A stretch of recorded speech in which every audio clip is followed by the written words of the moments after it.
Oh, hello, hello, Reverend Tomas Garza here. This is A Course in Miracles 365, Awakening to Love. Welcome.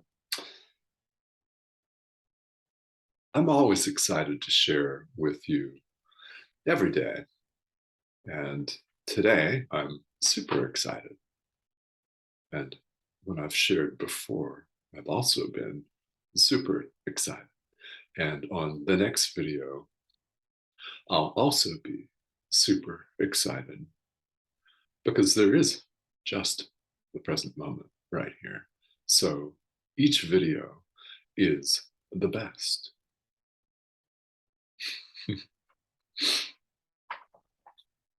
And when it comes to which one helps you the most, well, that's your call. But I offer hundreds of them, and there will eventually be over 1,000. And who knows? Who knows how many?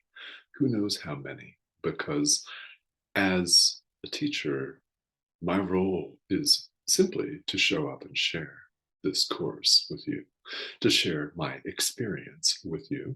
And you will get out of whatever video or videos you watch exactly what you're intended to get out of it on a given day, exactly according to plan. Yeah. So what will that be? I don't know. But you can tell me by leaving a comment or emailing me. That's absolutely fine and appropriate, and I would love to hear from you. So let's move on here. We're in the Manual for Teachers, question 16. How should the teacher of God spend his day? Now, you can substitute her day or their day. It doesn't matter. One of the things that I want to have you consider for the purposes of this video and for what Jesus says and what I'm about to say is you could, if you wanted, insert spiritual practitioner in place of teacher of God if you want to. How should the spiritual practitioner spend his day? Some of you may find that helpful. You may wish to cut even further to the chase and say, how should you spend your day? Yeah, let's talk about that, shall we? You know, it's going to be fun and exciting. How should you spend your day? So, to someone who has been practicing for a while, now, here in the Course, because we're using language, Jesus refers to these folks, these longtime practitioners, as advanced teachers of God. Well, understand that that's a term that is being used here for someone who has some experience with spirituality, with their chosen path, whatever that looks like. So, this person, and I love the way Jesus just points it right out, doesn't he? He says, yeah, to the advanced teacher of God, this question is meaningless because it's not really a prescription. What happens with a serious amount of practice is trust, the first characteristic of a teacher of God, as you may remember from question 5 here in the manual. It's the first and the foundational characteristic of an advanced teacher of God. So this person trusts that he or she will be given all of the, not just the answers, but the plan for the day. This person will be told exactly what to do. And what we do here is simply give the day over to our inner teacher. Give the day to the Holy Spirit, and we will be shown exactly what to do. All of the people that we are supposed to reach will be put in our path. Rest assured. And the advanced teacher, the advanced practitioner, or the experienced teacher or practitioner rests assured and certain in that knowledge, trusting the inner teacher that everything he needs will be provided. Everything. So, how about those who may not have this level of experience and who may not have, in fact, developed this level of trust? In other words, those here in the world that still depend on our own judgment, that haven't developed that trust. And if that's you, yeah, no problem. It used to be me. Right? I mean, it's part of the spiritual path where we are indoctrinated in the world, conditioned in the world to see things a certain way, the way that our biology textbooks tell us it is. Not that it should be, that it is, right? And that our parents, our society that we grow up in, the media in the society that we grow up in, everything, just the conditioning tells us that things should be a certain way. And in many societies worldwide, including the one that I was raised in and currently still live in, the United States, we're raised to be what is known as a rugged individualist, men and women. It's not just the guys, it's everybody. We're told that our own judgment is what we should trust. What happens? It's not accurate. It's not foolproof at all. It's all over the map. Why? The phrase, our own judgment, can tell you that is of the ego. It implies and suggests that it's you against the entire world, and you can only trust yourself because everyone else is out to screw you. Attack thoughts. Therefore, you construct a preemptive defense, a preemptive shell, only to get here in A Course in Miracles and learn ideas such as my defenselessness is my strength. Yeah. So this undoes our conditioning here in the world. And the quicker we allow this, well, the faster it happens. The more quickly you start to experience life very, very, very differently. How will that show up? Well, I don't know. It's going to look differently for each of you. That's just understand the outward form, the content of this, learning to trust your inner teacher. That is the same.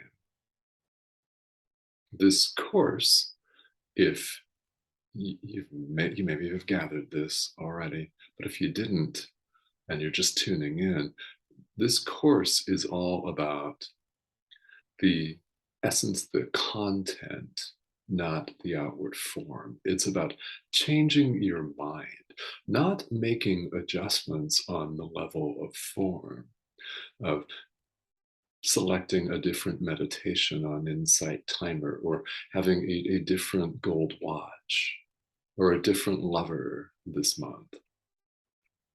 Yeah, it's not about those things. It's about the inner work. All of spirituality is, and you know what? It brings up the ego's fallacies and shortcomings, doesn't it? And we've become so identified with the ego, this false and untrue sense of an individual self, that it's scary to us to give up control. So I ask you, all of your attempts to control have not brought you lasting peace and happiness, certainty, have they? So if you're not in that position, right, and they haven't brought you certainty. This is spirituality is all about owning it, isn't it? It's about being an adult and accepting responsibility for everything, because everything that we appear to see here in the world is symbolic of what's going on in our own mind. We can choose to see peace. One of the more well-known and sometimes ego triggering lessons from the workbook is I want the peace of God. Now, Jesus says here in the manual that to claim the title, and it's only a title, right? Teacher of God, it's required to go through the workbook, and that may be where you choose to start. Now, I don't mean the first 6 lessons and then give it up. I mean the entire thing, lessons 1 through 365, with the only rule, so to speak, the only guideline that you don't take more than 1 lesson a day. So please don't email me and say, hey, I started the workbook 50 days ago and I'm done. Please. So for those who may not have developed this full certainty in letting go and giving control of the day to your inner teacher, then some form of what we might want to call ritualized practice might be necessary. Some form of intentional time spent with God is necessary. Now, the Course reminds us of something that's very, very important. Beware of routine, right? Because it is entirely possible, isn't it, for one to become too structured and make a god, make an idol, right? Make a thing out of structure itself.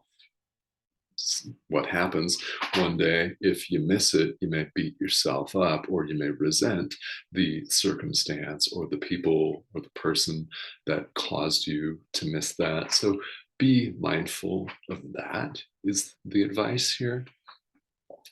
But what Jesus suggests is really, really beneficial.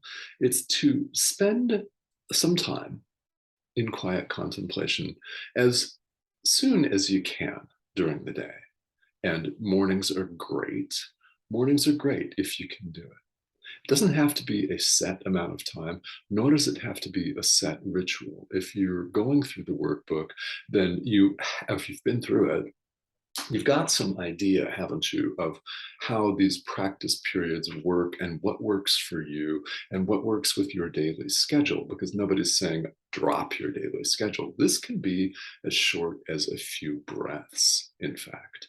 But it's just very important that we learn to train our minds as soon as we can in the day to take some time with God. And then he suggests doing it again at night. Now, you can play with your own schedule, because some of you have work hours that aren't 8 to 5, and some of you work nights, or you have certain responsibilities. So it's when you can. There's no set prescription for this. This is one of the beautiful things about A Course in Miracles, is there isn't really a set prescription. There aren't thou shalt rules here. mean, what adult isn't going to, at least on some level, resist a "thou shalt not" command? Really? So find your own structure. Now, will distractions come up during the day? Oh, yeah. Count on it. Count on it. Doesn't matter how much practice and experience you have, whether you consider yourself, as Jesus puts it, just these terms, an advanced teacher of God or an advanced spiritual practitioner, an experienced practitioner, somebody who's seen their own shit and started to let it go, forgiving, right? Yeah, one of those. So that's temptation is going to occur to everybody, even someone who's been doing this for decades and decades and decades. And what is temptation but the, well, an invitation that the ego makes for us to trust our own judgment, not the judgment of the Holy Spirit, to switch thought systems and return back to the individual round of suffering, samsara. Yeah. The five links of dependent origination. And if you're studying Buddhism, you know, animals chasing their tails, things like that. There will be thoughts that make us think about doing that. So, because there's no set prescription for how to practice with the material in this course, other than trust your inner teacher, ask your inner teacher for guidance, give the day to your inner teacher, give your sleep at night to your inner teacher, and trust that you will be shown. Other than that, how you actually do it, so it's up to you. So what may be helpful is a simple phrase that when you notice yourself wanting to lash out at somebody, for example, with attack thoughts, feeling defensive, feeling icky, any form of ick, forgive. And also, Jesus suggests that we remind ourselves that there is no will but God's. There is no will but God's. Our own little self, S, lowercase s, the ego individual, doesn't know what it's doing. There is no will but God's. Now, here in this commentary, which is very, very helpful, I say that every day because they all.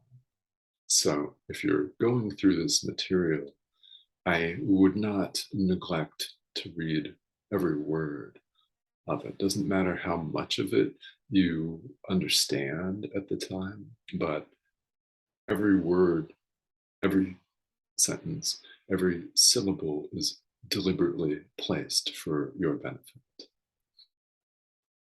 So in these deliberately placed words, Jesus mentions magic. At this point, it's worth talking about what the Course means by that. It's not the same as what we think of when we think of magic. We think of the miraculous illusion, such as pulling a rabbit out of a hat or something like that, or Luke Skywalker on Star Wars, which is a series of images projected on a screen, lifting his X-Wing fighter out of the swamp with Yoda sitting there encouraging him. There are things like that, right?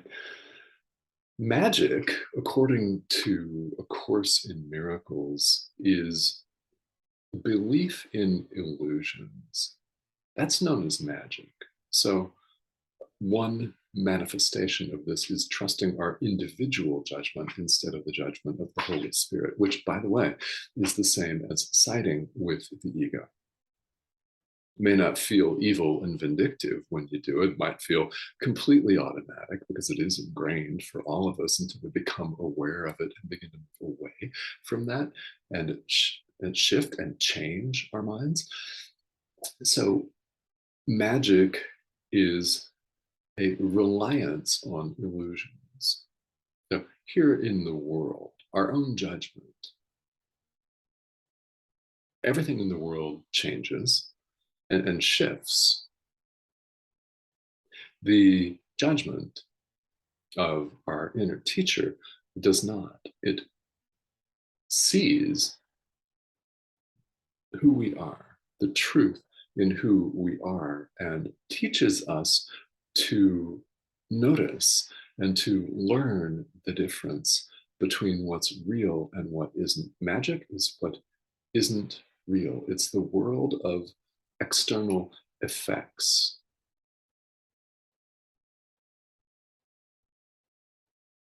So when we depend on that, then we are depending on our own judgment, not the judgment of the Holy Spirit. So in this case, a temptation would be a temptation to side with the ego, where it is helpful, as Jesus suggests, to remind yourself there is no will but God's. All right, so quick recap here. For those of you who are interested in A Course in Miracles and have not begun to do the workbook, there's no set rule, because there aren't set rules, that says you have to begin with the workbook. However, if you begin with the text or even this very handy, very helpful manual for teachers, you may have a very different experience. The text to many people can seem very abstract without the practical experience gained by going through the workbook. Now, by the same token, right, if you go through the workbook and never take a look at the text, then the workbook ideas won't make as much sense and it won't hit home. We're invited to learn the entire course. Where you start is up to you. And the reason that so many people start with the workbook is because it's deliberately numerical 1 through 365, because it is hands-on and practical. That's by design, because spirituality is about practical experience. It's very important to understand some of the theory, because when you do, when you have the habit of practical experience developed and you understand the theory, why you're doing what you're doing and how it works, then you make much quicker progress. It's very powerful. It's very powerful. So that's food for thought. And there's no prescription for how you practice. So you do discover what works for you along the way, along the path. And it has to be, this is genius, isn't it? Because it has to be something that works for you. It can't be foisted on you from an external, supposedly external source, like the pulpit. Or like a teacher that says you need to meditate for 30 minutes a day, or you need to sit your ass down here on this cushion in quiet contemplation for 3.5 hours, right? None of that. I mean, really, right? If that's what you choose to do, great, do it. But there's no prescription, because this needs to come from you. The volition, the will, the little willingness that the Course talks about, that the Holy Spirit asks of us, has to come from you. I cannot wipe away all of the drama from your life. The desire for the peace of God, which we're invited in this course to want, and only the peace of God, that's got to come from you. You've got to want to do it. Therefore, who else but you would decide how you're going to spend your day, how you're going to organize and arrange your spiritual practice, mindful of the fact that a hardcore set in stone routine is bound to fall apart because life comes at you. And if you have one of those, great, but give yourself a break, a much needed, very important break if you're unable to practice in that way on a given day. So that's all Jesus is saying here is just pay attention to that. And really, actually, that's what he's saying in general, isn't it? Is pay attention. The little willingness comes from you. You're the one that has to decide that you want only the peace of God. So you will be shown exactly what to do along the way. Relax and trust that. If you're not there yet, you're not there. You'll hear it all again. There is a part of all of us that knows deep down that what Jesus is saying here is true. All of this is about laying the ego aside. It's about dropping your defenses. When the workbook says, my defenselessness is my strength, it is. Doesn't appear that way in the world, but it is.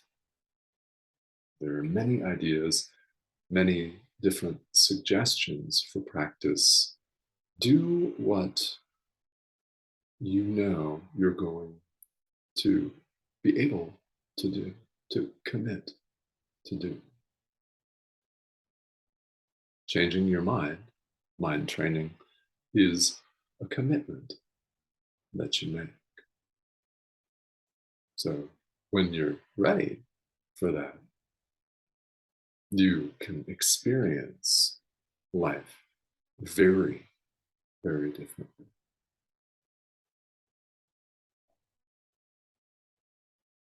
This is something that I show up and teach because I want to share this with everybody.